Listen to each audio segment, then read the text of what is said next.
Hát ez elkezdődött tavaly, hát már február, január végén, de első a koszovói menekültekkel.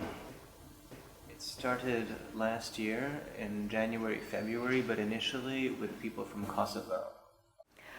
És akkor utána indult, már akkor a romák elkezdtek velük foglalkozni, vitték, hozták őket a határig, a réteken. Already then members of the local Roma community Zöld határon. saw an opportunity to help these people get across the border into Hungary, so they started driving them to the Hungarian border and then helping them across. Mondom, én meghagyom azt is, ha engem valamiért, akkor azt a romák csinálták, mert az utcában is én adottam akkor is legnagyobb hangot ennek, meg most is, meg mindig. Mert legtöbbet láttam, mert én vagyok legjobban körülvéve. Tönkretették az életemet. She says that these people smugglers, they ruined her life.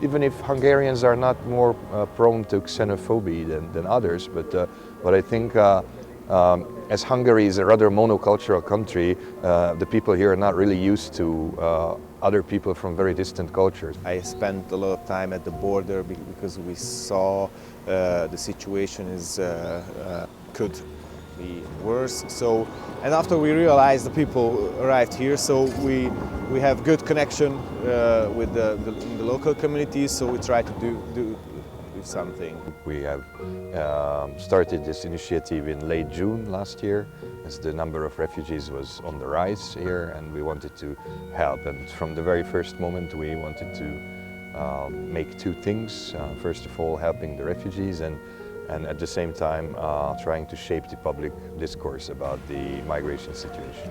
I think a lot of people were curious about the situation. They have heard so many things about refugees, that they are, rapists, killers, terrorists, whatever, and they wanted to see them for themselves. We were offered this building because we received an incredible amount of donations that we couldn't handle. So we needed some place to store and to select the donations before handing them out to the refugees. Even though the number of migrants dropped immediately after the closure of the border, we still had a lot of things to do. We have received during September an incredible amount of donations, mostly clothes, shoes, hygienic products and other supplies, medicines. You cannot distribute these donations in this way, so you have to sort the clothes and the shoes by size, by season, by gender and so on. And then this was a tremendous amount of work. This very building was used as a primary school until like 2010, and it's the property of the city of Szeged, and the mayor's office offered us this building as a storage facility sometime mid-August 2015 to facilitate the assistance of refugees passing through our city, and now we still have a lot of donations which we are currently now sorting, selecting and forwarding to other NGOs who are delivering these to the countries where the migrants are currently walking through to Western Europe. The first and most important thing is that virtually none of these refugees wanted to stay in Hungary in the short or in the long term. We helped them onto the trains, we gave them food, we talked with them, and then they left quite fast with the first train in most cases.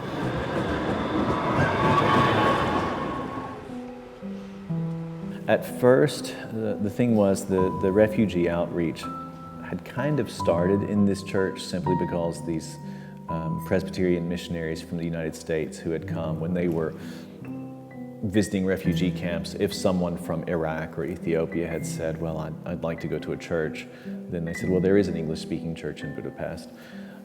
So this had become a kind of a gathering place, if you will. Our number one mission is surely to help those who are arriving into the country and who are getting their protection in Hungary.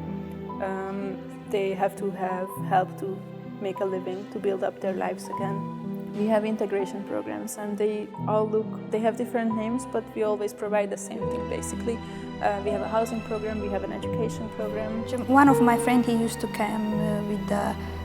come to this project, and he told me that I was like a very in bad situation, was alone, thinking like I don't have nothing to do, just crying, and like it was the worst time in my life. And he told me that let me take you somewhere that they will teach you Hungarian language and help you a lot with the communicating with the people and this kind of. I said, he took me there and he bring me to this project, the church, and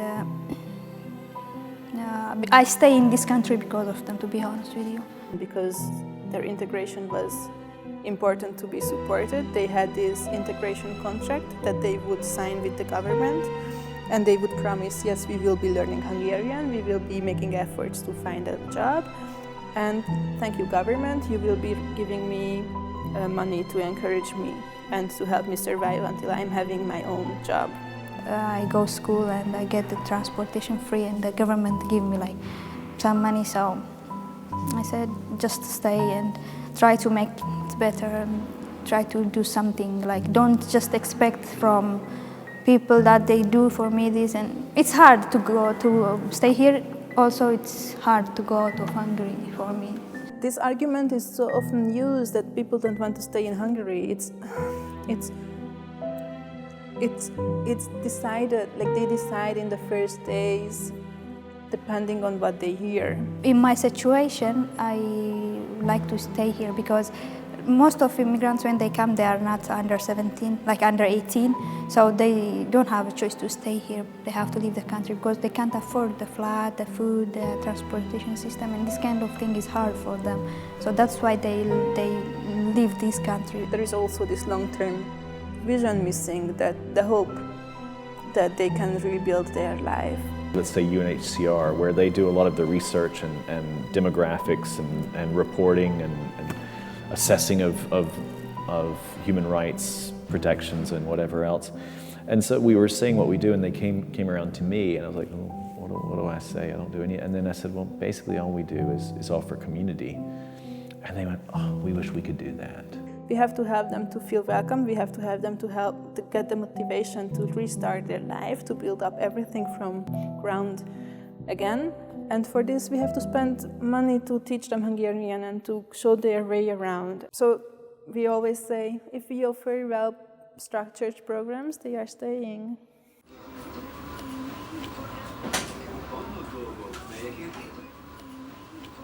I come to home from my school, and my mom told there is an office they help with people, with refugee people. And I heard, what mom? Again, mom told me.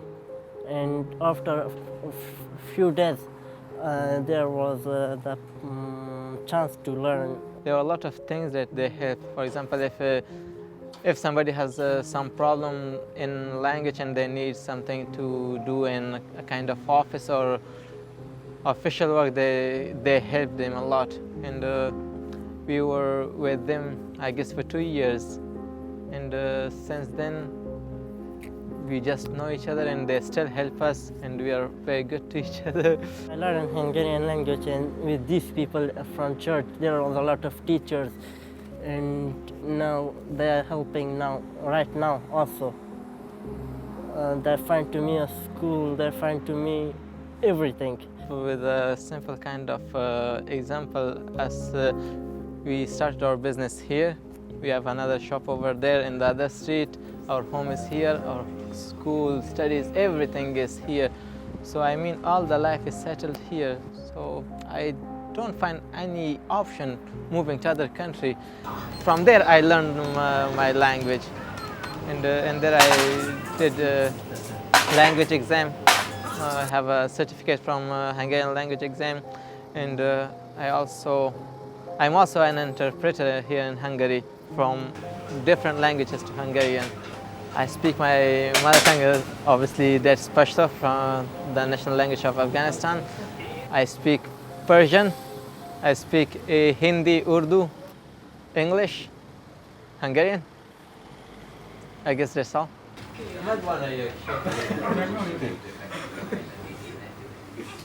This last year's crisis changed it all. We are more and more, as a country, turning to the views how to deter refugees. It's an investment. We were always saying we have to have this first investment into people because they came from they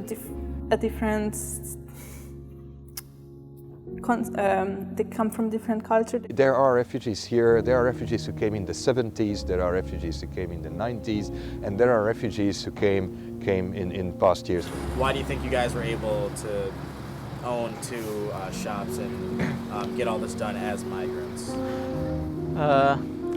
Answer for this question, I would say you don't need to dream, you just need to do it.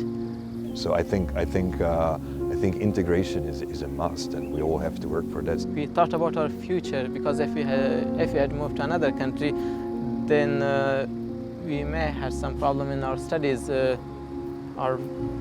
Now we have a business here, we study, our home is here. It means that we are doing quite well here. And if somebody can imagine these kind of things, and if they can measure the future. And the most important thing that people should know is that they're humans. They have the same feelings, they have the same desires, they have the same frustrations, and they have the same goals as Hungarians or Europeans or whatever. I think there might be differences, of course, but hating them or turning your face away from them will never end up in their integration and in their well-being in Europe.